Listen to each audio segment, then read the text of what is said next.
Well, good afternoon. Welcome to Live at 4. We have alert day conditions for frigid temperatures on this primary election day. Yep, still in the single digits, but then there is some promise of spring-like weather on the horizon. All we have to do is make it through this week. By the weekend, it's going to feel like it's about 70 degrees, right? Jacob Montesano is watching the weather, but it'll only be, what, in the 40s? Yeah, but obviously from comparison to what we're seeing right now, it's going to feel like spring. Now, we're still seeing those single-digit temperatures out there. If you can believe it, we're actually slightly warmer than 24 hours ago, but still barely above zero right now across southern Wisconsin. As we take a look at the low temperatures from earlier, some areas, and these are the actual temperatures, not the wind chills, got down into the -20s. It wasn't that far from the record for Madison. The record, I believe, was -16, so we're only 4 degrees off of the record for the lowest temperature for today. So very cold out there, especially this morning. And we're still seeing a little bit of a breeze. You know, wind speeds up around 5 to 10 miles per hour. Not a lot, but it is creating more wind chills below zero. And alert day conditions are expected to continue tonight for the bitterly cold temperatures, as we once again will see wind chills back in the -20s. However, it will be ever so slightly better compared to this morning. Taking a look at the evening forecast, we'll continue to see clear skies with temperatures kind of around zero, dropping below zero by the later evening. But then clouds will roll in overnight, and that will actually keep temperatures from getting as cold as they were this morning. But we're still going to be below zero with those wind chills even colder. But I'll talk more in detail about this slow rise in temperatures, which technically is starting now, even though it's still very, very cold. I'll talk more in detail about that coming up a bit later. Thank you, Jacob. Well, with that weather, it seems kind of odd to say it is the spring primary election, where the number of candidates will be pared down to 2 who will face off in the April election. We have team coverage of the top races this afternoon, including a critical school referendum. Let's start with Arman Rahman. He is live outside a polling place in Madison. And Arman has more on what you need to know if you still need to get out to vote today. Arman, there's still plenty of time. That's right, Brady and Susan. I'm here outside of the polling place at the Old Brick Gardens here on Madison's near east side, and we've seen a steady stream of people coming in through these doors to vote here today. More on that later. Now, while the city does have a record high number of voters registered in the primary this year, as of last night, the clerk told me they had a low number of absentee ballots returned. Now, if your confidence is a bit shaken after 193 ballots went uncounted in the previous November election, the clerk says they added new training for poll workers who can see how many were returned as of Friday and Sunday. The chief inspector at a West Side polling location showed me the multiple checks at the polling place and at the clerk's office to make sure no absentee ballots are missed. I see 3 people signed here that all of them were opened and all of them were checked into the poll book. The 2 of us opened up that cart and went through everything in the cart to double check that nothing had accidentally been overlooked. We will do the same with the tabulator at the end of the night. Now, Old Brick is typically a busier location, and today was no exception. By lunchtime, a little less than 300 people had already come out to vote here, and that's high for a primary election, according to elections officials. Now, I've been here talking to voters from here and throughout the city. Did the cold make them think twice about coming to the polls? I'll have more on that tonight at 5. For now, reporting on Madison's near east side, Arman Rahman, News 3 Now. All right, Arman, we'll see you at 5. Thank you. How many races are on your ballot? Depends on where you live, but everyone has the opportunity to vote for state superintendent. Incumbent Jill Underly faces 2 opponents, Sauk Prairie Superintendent Jeff Wright and education consultant Brittany Kinzer. The 2 candidates with the most votes today will advance to the April 1st election. Another big race we're keeping an eye on, the Boston School District operational referendum. This may decide whether the district can stay open. Our Kyle Pazorski has covered how this referendum could affect the Boston community. And he's there live right now, keeping an eye on the race. Kyle, good afternoon. Well, good afternoon, guys. As you indicated, this vote could have a huge impact on school-age kids here in this community, as well as really the entire community. Right now, I do kind of want to set up for you why this referendum is even happening in the first place. In short, it really is just because they need to keep the lights on. They are simply out of money. So take a look at this graphic. You will notice it was last April when the first of 2 previous attempts failed, only getting 38% of support. Then in November, it was a little bit better for the district, receiving 49% support, but that was still not enough for them to get this to pass. then now we are at a third referendum vote now this time, and this is just now the third within a year put on the ballot for people. Again, this is because they just don't have enough money to keep the district running, and because of that, there have already been cuts made. This includes a staff hiring freeze that has gone into place, and there are more that are on the way for the next school year. This could be athletics that could be eliminated, as well as the school musical.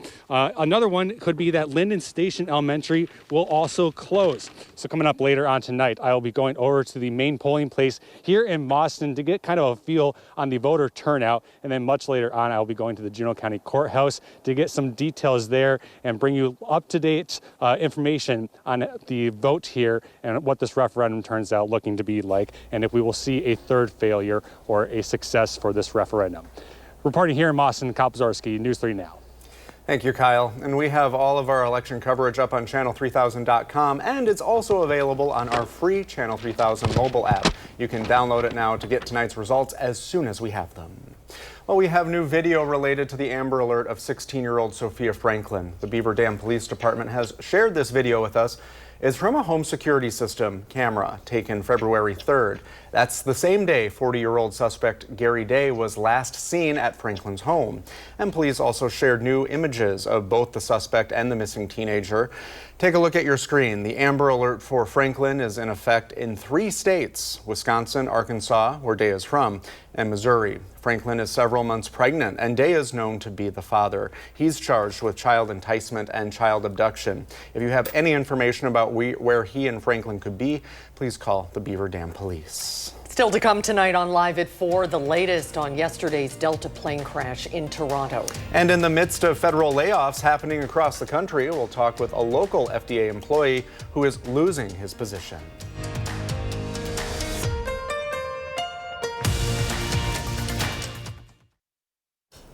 We have some breaking news. A federal judge chose not to block Elon Musk and his team from gaining access to information from 7 federal agencies and carrying out mass firings. The decision comes after the acting commissioner of the Social Security Administration has stepped down from her role, citing Musk's request to access Social Security information. She is the latest in a string of high-ranking officials to leave their post due to the Trump administration's actions. Later tonight, the president will sign new executive orders from his Florida home, while his first joint television interview with Elon Musk airs in prime time. The interview was taped with Fox News' Sean Hannity on Friday.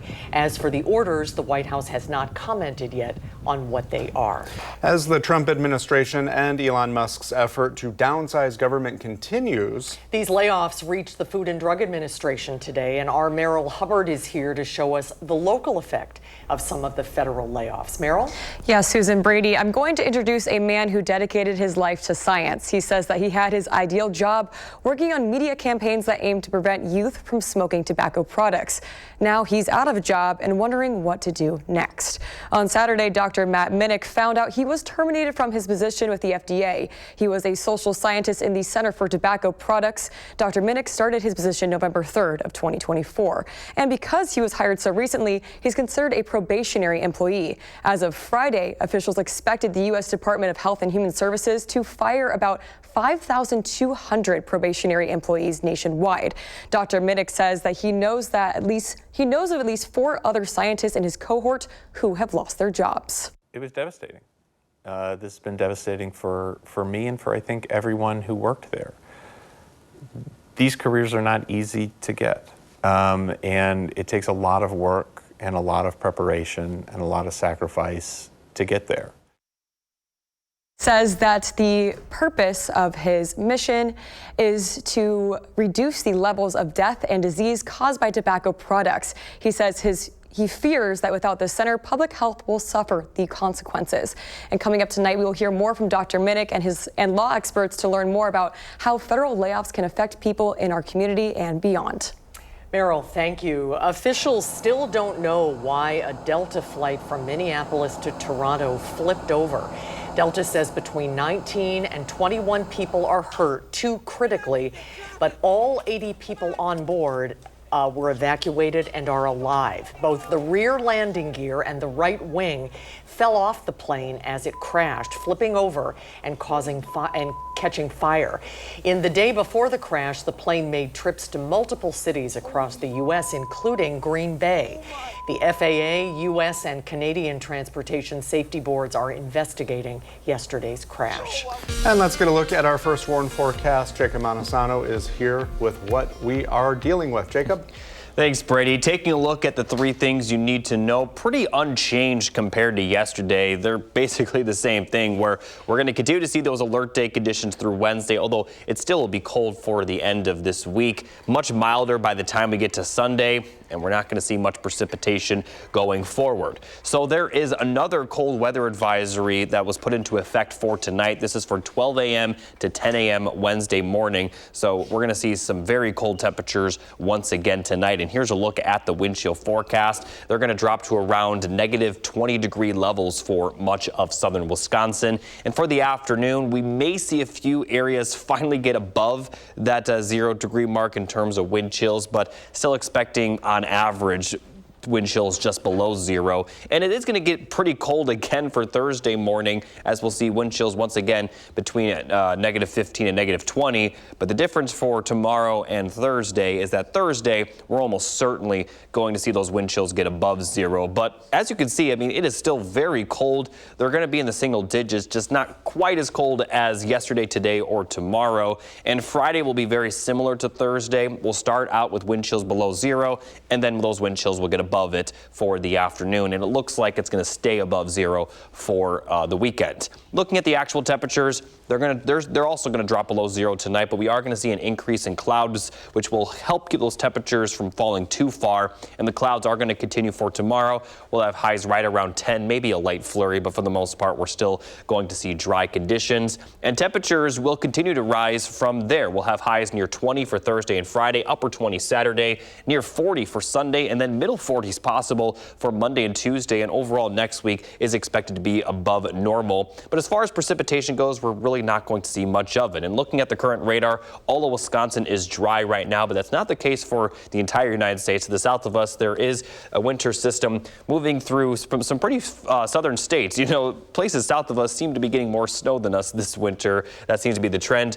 Missouri and also places near the Ohio Valley, specifically Kentucky, will also be seeing some snow from this system. And looking at our precipitation chances, and I'm showing the precip chances, not just the snow chances, because by the end of these 7 days, temperatures will be mild enough to where we could see some rain. But as you can see, we're really not going to see much. Even those chances next week, they don't look like they're going to amount to much. So the big story is just that slow incline in temperatures, you know, kind of beginning now, because by tomorrow morning it won't be as cold as this morning, but we still have alert days in the forecast. And then by Thursday and Friday afternoon it will be better, and then a lot better by the time we get to early next week. All right, thank you, Jacob.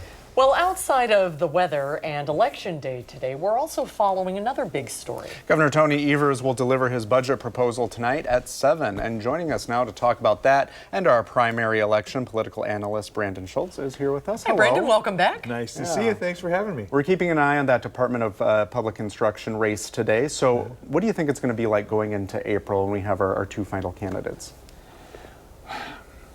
It will probably be one of the few DPI, Department of Public Instruction races that people will pay attention to. Because, first of all, education always elevates itself. And when this is such a high-profile race, people are going to pay attention. You're going to have 2 really interesting candidates. We're going to see one, I think, Brittany Kinzer come through, because she is the conservative. She's a blue dog Democrat. But the interesting primary will be between Jeff Wright, who's the superintendent in Sun Prairie, and the incumbent, Jill Underly. And there's some issues there, you know. She doesn't have the full support of the governor, and he's got the support of WIAC and the educational institutions.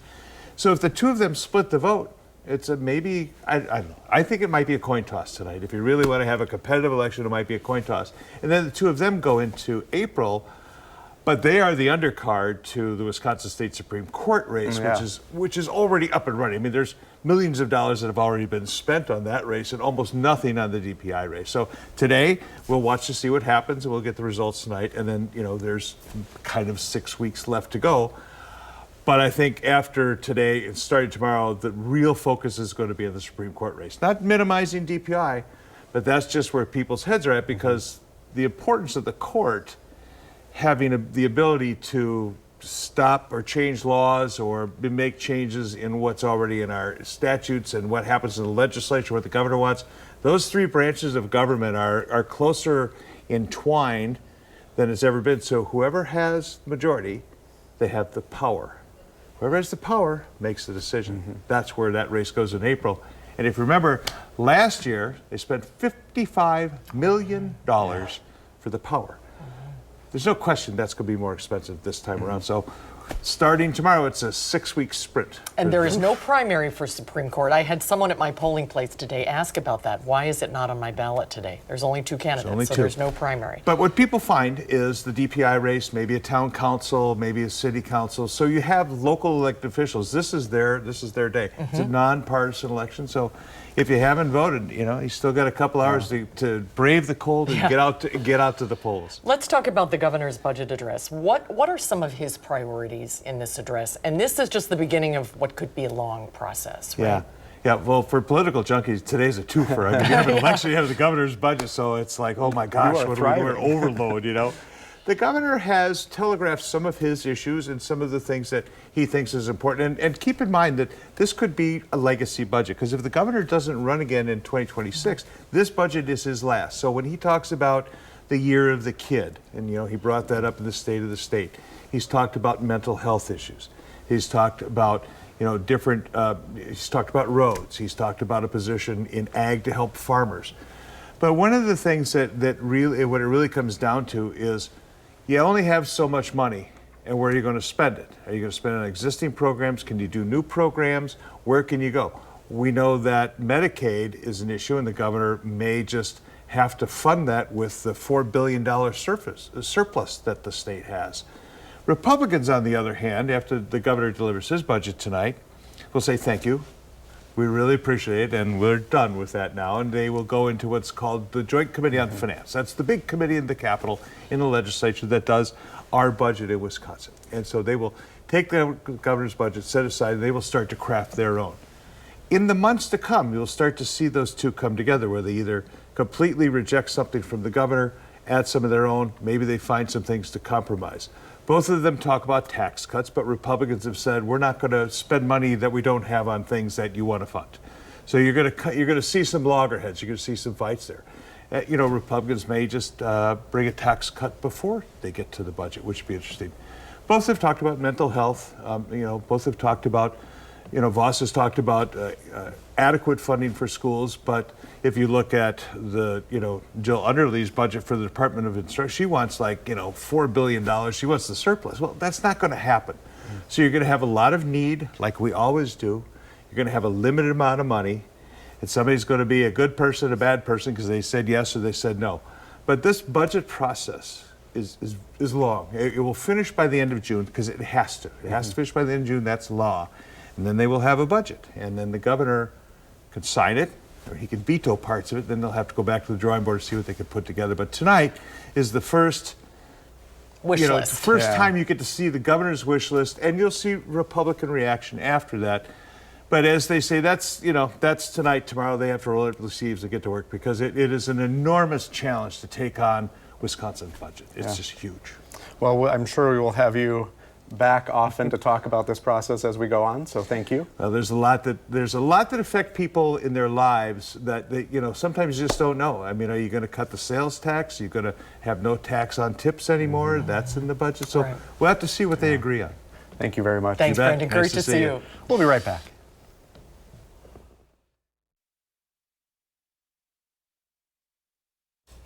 Some breaking news just into us here on Live at 4. Madison police say 2 teenagers are facing charges for a shooting that killed an 18-year-old on the east side. And that happened last Thursday night on North Thompson Drive. Police say they arrested a 17-year-old at 8 this morning after a traffic stop on Raymond Road. A 16-year-old is in police custody at a hospital where he is recovering from the shooting. Both are facing charges for first-degree reckless homicide and armed robbery. The Wisconsin Supreme Court says a Republican Party official lacked standing when he challenged the use of a mobile voting van. In a 4-3 decision along ideological lines, the justices ruled to dismiss the case. The 4 liberal justices said the county's GOP chairman, Ken Brown, was not aggrieved under state law and therefore was not permitted to sue.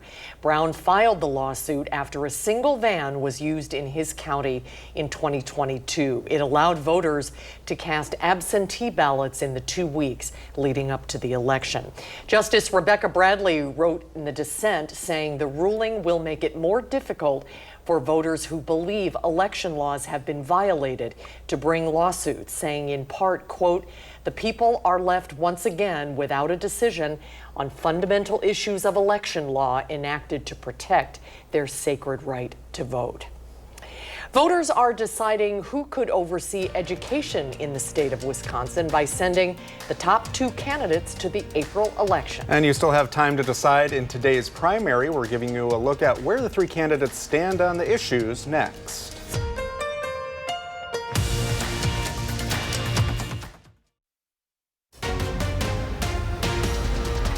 Welcome back to Live at 4. It is a very cold day out. It looks cold out, but we have some good news on the horizon. Warming up, ... Eventually are the weather words. That's going to feel like a reward by the time we get to the weekend. Jacob Montesano is here watching the weather. Are we in the double digits yet? Nope, not yet. No, then these are the wind chills I do want to point out, but actual temperatures are in the single digits right now. And wind chills, as you can see, are still below 0 in southern Wisconsin. So we're still going to be dealing with very cold temperatures for the next couple of days, but it could be a lot colder. Here's a look at the wind chills across the Midwest. Right now we're at -5. That feels kind of balmy compared to -20s at this hour. And a lot of these areas that are currently in the -20s will likely drop to near -40 by tomorrow morning. So our area is certainly cold, but obviously it could be a lot colder.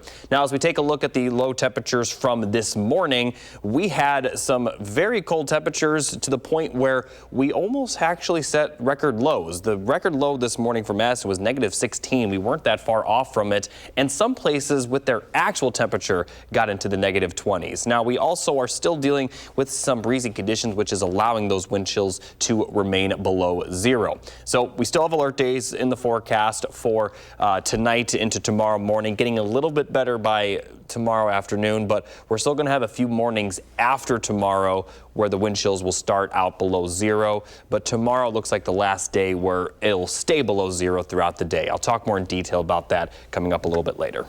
Thank you, Jacob. Today's top stories, the election and the governor's budget tonight. We have team coverage of both events with our Ellie LaLiberte covering the election and Will Keneally covering the governor's speech. And let's begin with Ellie. 3 candidates are in the running to be Wisconsin's top education official. After today, only 2 will continue on. Ellie LaLiberte has been bringing you the latest on the candidates for more than a month now, and she joins us now live. Hello, Ellie, and what can you tell us about these candidates? Yeah, hey guys. Well, this is a race that comes up every 4 years, and DPI superintendent oversees public education throughout the state. So our 3 candidates are incumbent Jill Underly, who's seeking a 2nd term, education consultant out of Milwaukee, Brittany Kinzer, and Sauk Prairie Superintendent Jeff Wright. How do each of these candidates manage to stand out in this race tonight? Yeah, Susan, they all kind of have an issue that I would say they stand out on. In my one-on-one interview with Kinzer, she really marks herself as the pro-school choice candidate. Now, sitting down with Wright, he's trying to position himself as someone who can both work with the Democratic governor and Republican-controlled state legislator, citing his background here in Purple Sac County. And for Underly, she really is standing by the controversial move she made to lower testing standards in the state. And those testing standards, they've been controversial. So what do they mean for this race? Yeah, well, Underly's administration made the move to lower those standards back in last summer. And what they do essentially is change the way that students' progress is labeled. So essentially, it can mean that a school looks like it's doing better on paper than it is in reality. It moves away from national standards, but it's something that our Democratic Governor, Tony Evers, has been critical of, as well as both of Underly's opponents. And there's also legislature proposed by the Republican-controlled state legislature to undo that move. Now, you may recall in the last election, Wisconsin voters approved a record number of school referenda this year.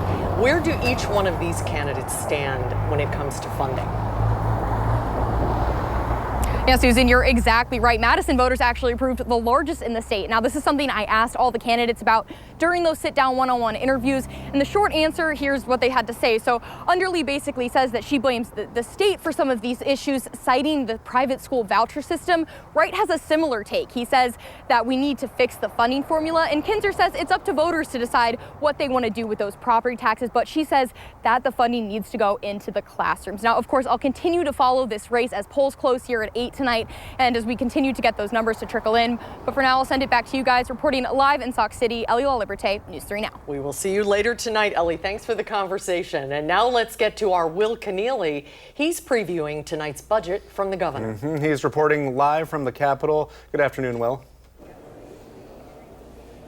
Hey, that's right. So I want to kind of preview this for you guys. We heard last month the governor deliver his State of the State address. So now this is focused on the budget and essentially turning whatever policy he announced during that State of the State address into more specific, fine-tuned, with money behind it. Now, when we heard him announce this year be the year of the kid, we're expecting him to touch on that and kind of say how he will put some of that money behind it. And for more on that specifics, we turn to Janesville Democrat State Representative Ann Rowe for more on how that might play out. Kids, but by supporting and focusing on helping our kids, we really are lifting all of our communities and all of our people forward. So, you know, it goes to healthcare, it goes to mental health, it goes to good roads, it goes most importantly to childcare. And I'd expect we could also hear how the governor is going to put some of that money into schools, directly impacting those kids while they're in the classrooms. Again, we're kind of hearing throughout the day from the governor's office some previewing of the speech. We'll have more of that coming up tonight at 5 and 6 as we preview the governor's address that starts tonight at 7. And of course, we'll have a full recap coming up tonight at 10 from the state capitol. But for now, reporting from the Capitol, Will Keneally, News 3 Now. Thank you, Will. Out to Wall Street, the Dow gained 10 points, the Nasdaq gained 14 points, and the S&P 500 gained 15. The Wisconsin Badger women's hockey team has captured the WHCA regular season championship, but this team is on the hunt for more hardware. Wisconsin senior forward Lacey Eden joins this week's edition of Wisconsin Huddle. 2 weeks ago, Wisconsin swept Minnesota to earn the regular season crown. Now the Badgers will head north to Bemidji, and then they'll play the Beavers again the following week. Eden says this team, it's ready to play. I mean, it's tough playing a team 2 nights in a row, let alone 4 times in a row, potentially 5, hopefully not 5. We'll do our best to keep it at 4 there. But you start to get a feel for them, feel how to play them, how we play against them. So it's definitely going to be tough. I think we just need to focus on ourselves and be consistent in that matter. And you can watch the Wisconsin Huddle with Sports Director Zach Hanley this Friday at 6:30. That's right after News 3 Now at 6. The Spirit of Service campaign is underway as we're looking to honor our local veterans, making a positive impact in the community. News 3 Now is partnering with Vortex and giving back to veterans. All you have to do is log on to channel3000.com and nominate a veteran in your life doing something good. And over the coming weeks, we'll be sharing their stories. And you'll get a chance to vote and choose which veteran gets to take home a $5,000 cash prize. A winner will be announced in early April. Still to come today on Live at 4, UW Health's Dr. Jeff Potoff is here for his weekly visit. And we'll talk about a blood test that can detect cancer and an alarming rise in flu cases when Live at 4 continues. Well, Go ahead. Okay, well, there are some promising new advances in the fight against cancer. Blood tests that can accurately detect early-stage pancreatic and colon cancer are performing well in preliminary studies. And also, we have the latest on the worst flu season in 15 years. UW Health's Dr. Jeff Potoff is back with us. Hello. Hi, Dr. Potoff. Yeah, so this blood test, that could be a big game changer for a lot of people. This pancreatic cancer blood test would be a big deal. So the problem with pancreatic cancer is most people don't know they have it until it's way too late. So if you look at 5-year survival after you're diagnosed with pancreatic cancer, it's like 14%. It's pretty awful. About 40,000 people die per year.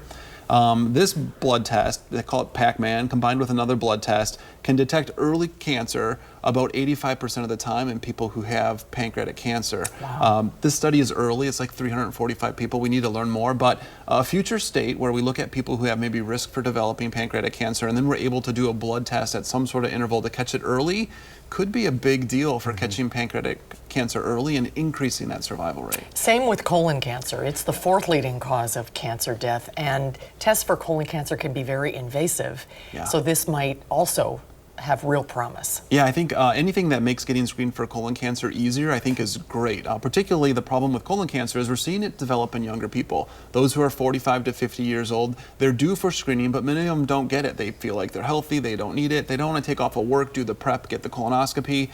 I get that. At the same time, like, diagnosing colon cancer early has great prognosis. Not diagnosing it until you have symptoms, not great prognosis. So whether you're doing a blood test or a stool-based test, like the local company Exact Sciences has Cologuard, just get that done, like check that box, so that you're not left with a diagnosis that could be life-altering or life-ending. Yeah, for a lot of people who have lost loved ones to any type of cancer, I mean, this sounds almost too good to be true. When can we be seeing this out on the market? Yeah, I think there is one blood test for colon cancer that's already on the market. This one probably has a few more steps to go through. Cologuard's a great option. There's even virtual CT scans, colonoscopy. There's so many ways you can get this done.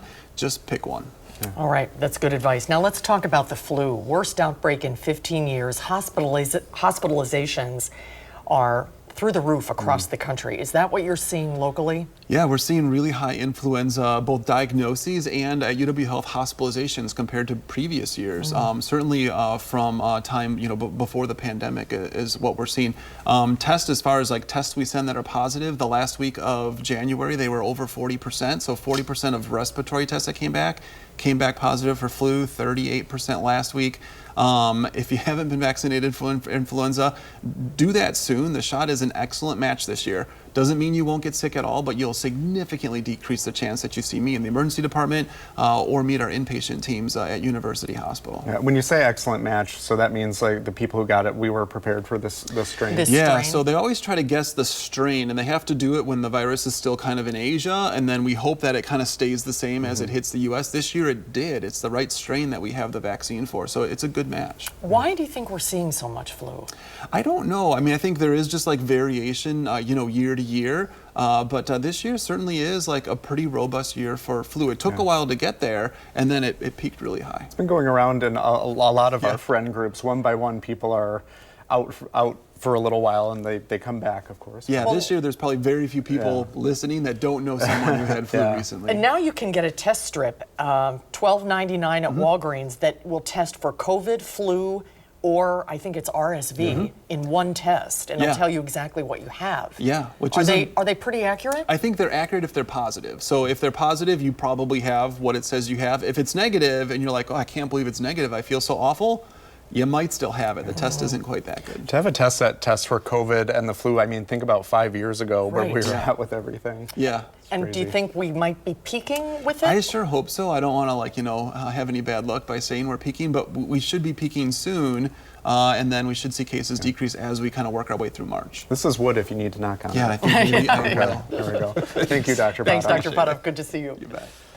All right, and we'll be right back.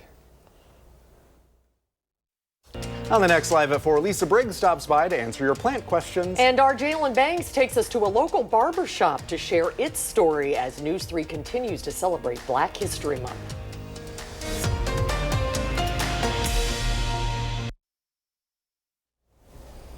Well, ask and you shall receive. Like the other day I said, remember we showed Chicago and I said, let's see something from Hawaii. So our producer, Maggie, gave us this little gift. This is a live look at Honolulu this afternoon where it is 79 degrees. That Soak it in. Nice. Yes. Well, from that to this, it is not 79 degrees here. Here's our first warn forecast. You know, I actually prefer showing a clip of a city where temperatures are similar to us. That way I'm not jealous of that specific city.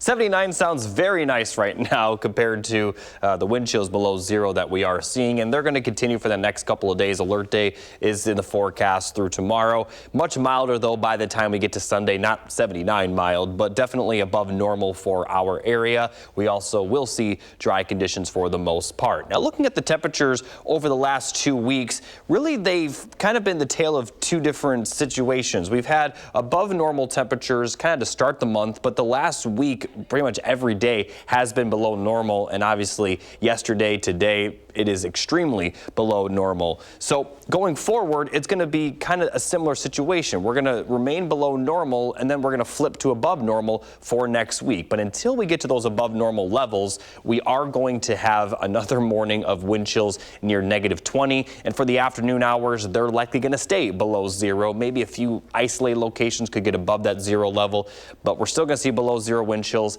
That's going to continue for Thursday. But the difference between tomorrow and Thursday is that for the afternoon hours Thursday, it looks like we actually may see those wind chills get above that zero level. And Friday we'll have a very similar temperature forecast as it will for Thursday. Below zero to start the day, above zero for the afternoon.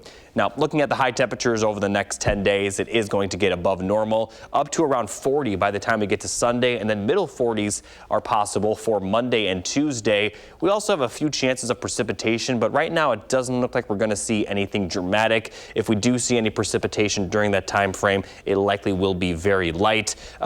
The chance of snow for the next for the rest of this week is very small, and even next week the chance is small as well. So looking at the snowfall forecast, we could see some snow showers in northern Wisconsin, but that'll be just about it. We'll see cloudy skies tomorrow, but then clear skies for Thursday and Friday. A little bit more clouds will roll in for the weekend, but again, we are still expecting dry conditions, and the winds, as you can see, will be out of the southwest by the time we get to Saturday, and that will allow the temperatures to begin to warm up. So technically right now we are starting to see those temperatures get better. It just doesn't feel like it because it's still very, very cold. But tomorrow will be ever so slightly better than today, but still alert days in the forecast. And then 20 is the forecast high for Thursday, 23 for Friday, upper 20s for Saturday. Then for Sunday, we'll be near 40. And notice next week, a lot of small chances of precipitation, but nothing too high at this point.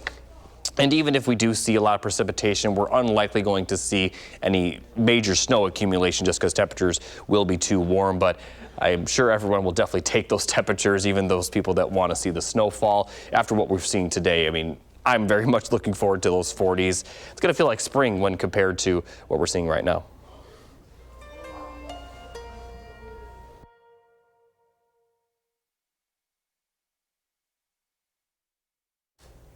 Welcome back. You still have a few hours left. If you want to go to the polls will be open tonight until 8 o'clock. And if you don't know where your polling place is at, you can find it at myvote.wi.gov. And let's take a final look at some of the races we are going to be tracking once the polls close. Now, of course, the big race we're watching today is State Superintendent. Incumbent Dr. Jill Underly is facing two opponents, Sauk Prairie Superintendent Jeff Wright and Education Consultant Brittany Kinzer. Then there is the operational referendum in Mauston. That could determine whether that school district remains open.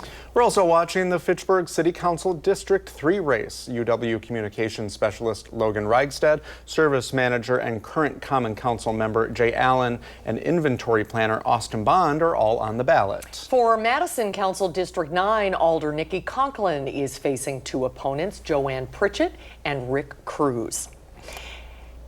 And it's a cold day for the election too, isn't it? All right, we will be right back. Get your plant questions ready for tomorrow. It just makes you feel like spring to see this. Lisa Briggs from the Bruce Company will be here on Live at 4 to answer your plant questions. And then later tonight on News 3 Now at 6, why anglers from around Wisconsin are heading to the Alliant Energy Center this weekend. We'll have that story at 6. Thanks for joining us for Live at 4 today, everybody. We hope to see you right back here tomorrow. News 3 Now at 5 starts right now.